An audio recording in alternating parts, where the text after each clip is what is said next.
Que le Seigneur vous bénisse encore une fois ce soir. Le fait que nous avions prêché sur le choix, la façon dont quelqu'un pourra choisir sa femme qui est un choix difficile. Parce que depuis longtemps, on épousait pour les uns et on épousait pour les autres.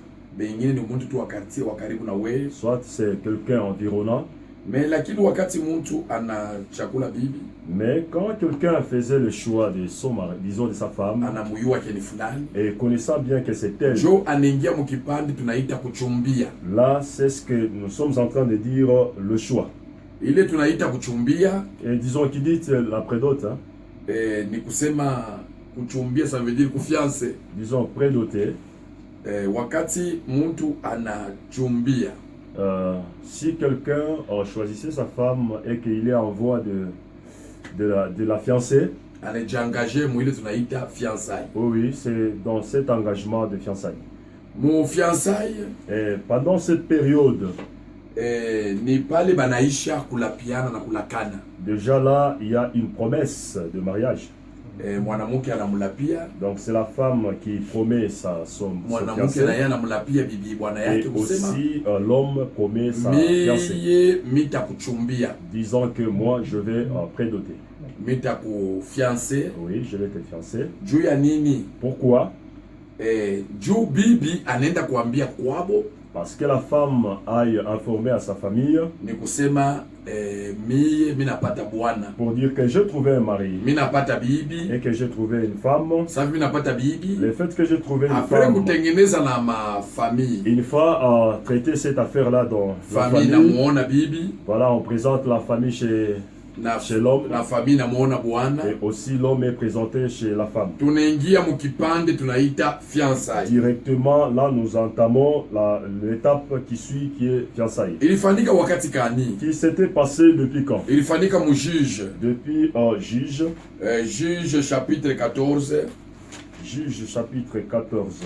Juge 14 verset 1 à 3. Juge chapitre 14 verset 1 à 3. Inasema je frère. Verset 1. Samson descendit à Timna. Samson anenda kule kutimna. Et il vit une femme parmi les filles de Philistin. Akapata mwanamke katikati ya watoto ya Filistina. Lorsqu'il fit remonter, wakati alipenda kupanda, il déclara à son père et à sa mère. Akaenda kuambia baba yake, anaenda kuambia na mama yake. Et dit, j'ai vu à Timna une femme parmi les filles de Philistin. Mimi napata mwanamke nafanya shua, mimi na chakula mwanamke katikati ya watoto ya Bafilistin. Prenez-la maintenant pour ma femme. Munibebeye juu akwe bibi yangu. Amen. Twende verset 3. Son père et sa mère lui dirent, baba yake na mama yake bakamwambia, n'y a-t-il point de femme parmi les filles de tes frères? Hakuna kabisa banamuke katikati ya bandugu yako? Et dans tout notre peuple, na katikati ya taifa yetu, que tu ailles prendre une femme chez les Philistins, je unaenda kubeba mwanamke mupagano wa Kifilistini, qui sont incirconcis? Ni wapagano. Et Samson dit à son père, na Samson akasema na baba yake, prends-la pour moi, unibebeye paka ule, car elle me plaît, kwa sababu eko nanifurahisha. Et son père et sa mère baba yake na mama yake ne savaient pas que cela venait de l'Éternel. Car Samson cherchait une occasion de dispute. Na Samson anaanza kutafuta njia kani anaweza kuletea makelele de la part de Philistins. Mukipande wa Filistini. En ces temps-là, muile wakati les Philistins dominaient sur Israël. Na wa Filistini walitawala watu wa Israeli. Amen. Kama tunasema kipande kingine cha pili, une deuxième étape dont nous devons parler. Là, il s'agit d'un homme qui a trouvé sa femme pour aller informer dans sa famille. Sasa tuko na Genèse 24 verset 28 à 32. Genèse 24 verset 28 à 32. Nakwambia kipande ya kuchumbia ni wakati kipande kizuri na kipande kia nguvu. L'étape de choix c'est une étape qui est tellement difficile. Kipande ya fiançailles ni kipande kia nguvu namna kufunzana kuyuana. Et la période de fiançailles c'est une période qui est vraiment compliquée. Ni kile mimi nakuitia kusema ndio nahubiri juu ya fiançailles. Moi je t'invite parce que je prêche sur la fiançailles.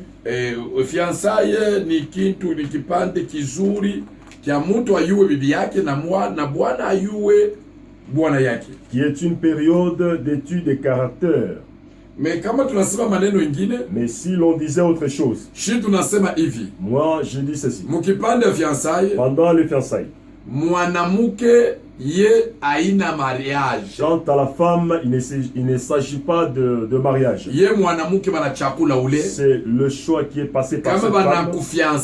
Une fois que tu sois fiancé, aina mariage. Il ne s'agit pas de mariage. Mais mwanaume ule kunenda kuchakulana. Mais à l'homme qui est venu, n'est-ce pas, te faire ses choix. Wewe tunasema kufiancer ni kuoa, unaoa. Carrément, cela c'est un mariage. Juu ya nini? Pourquoi? Juu ni mwanaume ndio kwenda kuchakulana. Parce que c'est l'homme qui va vers la femme. Mwanamke anapaswa kuwa na hekima sana mkipande ya kuchumbia fiançailles. Il est demandé à la femme d'être sage pendant cette période. Juu ya nini? Pourquoi? Ni kipande kia magumu. Parce que c'est une période de critique. Kinaacha bantu ba mingi mu madeception ya kuachana. Il a laissé beaucoup de personnes dans des tâches. Kinaacha bantu ba mingi mu magumu ya kuachana.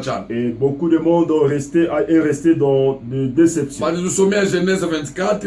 Genèse 24. 28 à 32. Verset 28, nous lisons. La jeune fille courut raconter ces choses à la maison de sa mère. Wakati anapata bwana wanamchakula kumai, Biblia inasema mtoto mwanamke akakimbia mbio kwenda kupeleka ile habari kwa wazazi yake.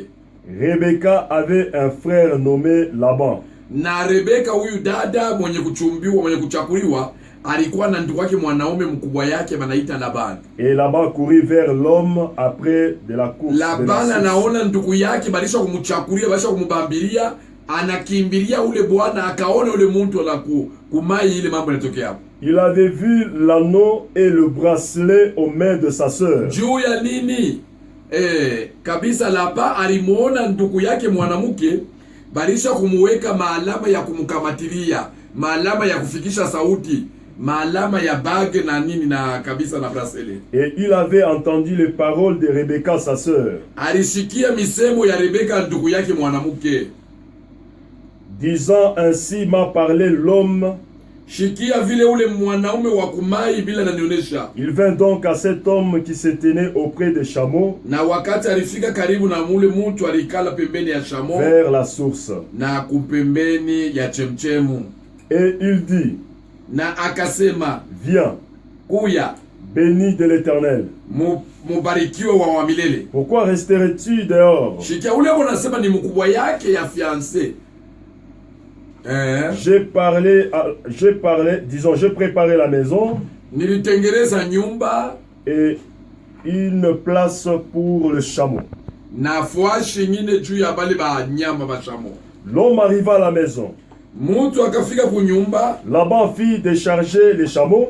Laban semeki yake ama nini mkubwa wake ya bwana ya bibi akaanza kutengenezea bale bageni wapokela na furaha. Et il donna de la paille et du fourrage aux chameaux. Na akaleta chakula kwa chameau kupokelea bageni wapate chakula. Et de l'eau pour laver les pieds de l'homme. Na kupokelea ule mgeni Eliezer de Damas. Et les pieds des gens qui étaient avec lui. Na kubariki bantu 10 bale bantu 9 bale walikuwa nabo. Oui, il lui servit à manger. Na kisha akawapatia chakula. Mais il dit. Akasema, je ne mangerai point mishitakula avant d'avoir dit ce que j'ai à dire. Bila kusema bila nilifuata hapa. Parle, dis à Laban. Ndugu yangu seme. Alors il dit. Okay, tunasema nini? Ainsi nous disons. Kama mwanamke anaweza kutengeneza ile mambo kwa wazazi yake. Une fois la femme a porté la parole dans sa famille. Na bazazi hawakuwa na sauti nyingine ya kuongeza hapo. Et ses parents n'auraient pas une autre parole à y ajouter. Kwa sababu wale beko na ruhusa mkoowesha ni watoto ni bazazi ba mwanamke. Et parce que ceux-là qui accordent la parole ou qui épousent, ce sont les parents de la femme. Ni nani eko na proposer mwenzake mwikazi? Qui propose le mariage entre les deux? Ni nani eko naanza kuambia mwenzake ke mimi nakupenda mitakuoa? Qui a le monopole de prononcer cette parole-là de mariage? Tunapata ni mwanaume. Nous voyons que c'est l'homme. Mwanaume, l'homme, c'est bien lui qui arrange. Il aménage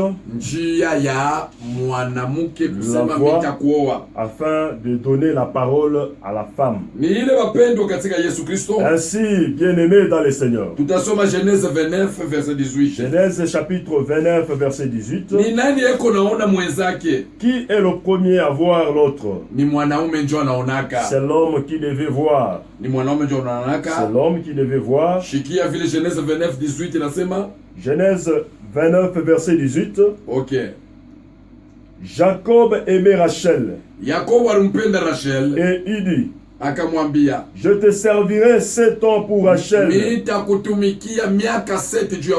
ta fille cadette. Oh, kabisa mtoto yako wa mwisho. Et Laban dit, na Labani akasema, j'aime mieux te la donner que de la donner à un autre homme. Reste chez moi. Na bakia kabisa kwangu. Ainsi Jacob servit 7 années pour Rachel. Na Yakobo akatumika miaka 7 juu ya Rachel. Et elles firent à ses yeux comme quelques jours. Ah, aliona ile mashiku mapendo ya ule mtoto mwanamke. Sasa tulihubiri mfiansai kusema unapaswa kuchakula kitu unapenda utekangaikia. Vous devez souffrir pour le choix dont vous avez fait. Bapendo katika Yesu Kristo. Ainsi bien-aimé dans le Seigneur. Wakati dada yetu wanakubambilia kwa mwanaume mu kipande ya fiansai. Lorsque ma sœur tu es choisie pendant cette période, ile mimi nitakulomba wewe mtoto mwanamke wewe njoo kwa na nguvu njoo utafikisha hii mambo ya ndoa yako mueli. Tu dois y observer surtout la sagesse afin que tu puisses tout conduire jusqu'à votre vie très heureuse. Furaha yote ya ndoa kukipande ya fiansai ule eko na nguvu ya kusema bintu bifike mfuraha ni mtoto mwanamke. Toute jouissance de mariage, tout celui qui est garant de toute cette situation-là, c'est la femme. Nani eko natembelea mwenzake saa yote mkipande ya fiansai? À qui est-ce que est demandé de visiter l'autre? Kama tunasoma Juge 15 verset 1. Juge chapitre 15 verset 1. Banataya ni mwanaume ni Samson alianza kwenda kuangalia Delila saa yote. Donc c'est Samson qui visitait si souvent Dalila. Mais kama tunasoma Genèse 2 verset 24. En lisant Genèse chapitre 2 verset 24.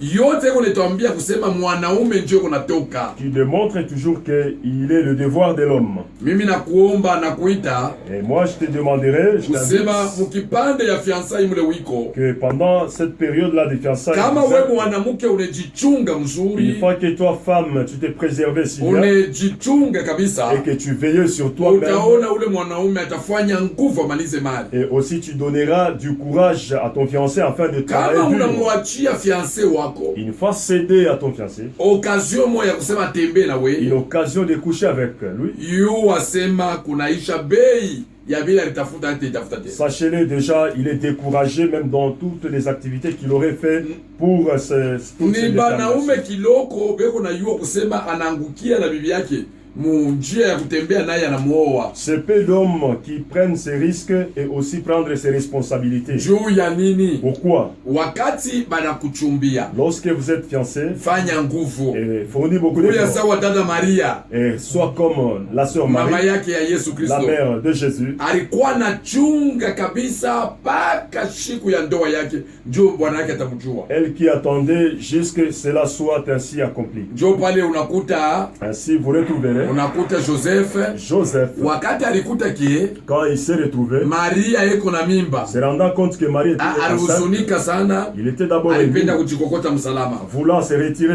Bapendo katika Yesu, bien-aimé dans le Seigneur, mtoto mwanamke dada, jeune sœur, jeune fanya nguvu, fournir un peu d'effort. Ni course, et c'est une course, ni combat, et c'est un combat. Kama unatenir ile combat, lutter pendant cette période, utakula vizuri. Là tu auras ta couronne. Mimi nakuitia, je t'invite. Shikia vile Genèse 2 24 nasema. Genèse chapitre 2 verset 24.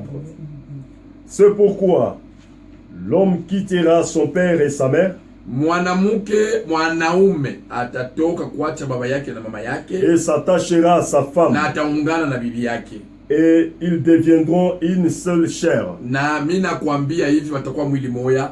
Kama tunavivre ma déception ya mingi, si l'on a vécu beaucoup de déceptions, 80% ya ma déception ya mabukweli inatoka kwa mtoto mwanamke washokuwa na position ya kujichunga. Presque en 80% des déceptions de mariage, cela est dû à la femme. Pourquoi? Parce que manque de discipline. Tunashauria kusema, d'où comme wewe mtoto mwanamke, toi jeune fille, ndo nani fiançailles aina bukweli. Une fois que tu sois fiancé, n'espère pas que cela c'est un mariage. Mais kwa mtoto mwanaume, alors que pour l'homme, tunamkushauria kusema, une fois mtoto mwanaume, pour l'homme, ndoa, fiançailles ni ndoa. Une fois fiancé, déjà c'est le mariage. Ushitrahiri hapana kufiancé 4 5 6 unalaka mukanisa moya bantu 4 7 wote fiancé bote ni désordre. Fallait pas trahir là où que tu es parti en trompant plusieurs fiancés. Mungu emibariki sana. Que le Seigneur vous bénisse. Kipande kitafuata kitakuwa kia ndoa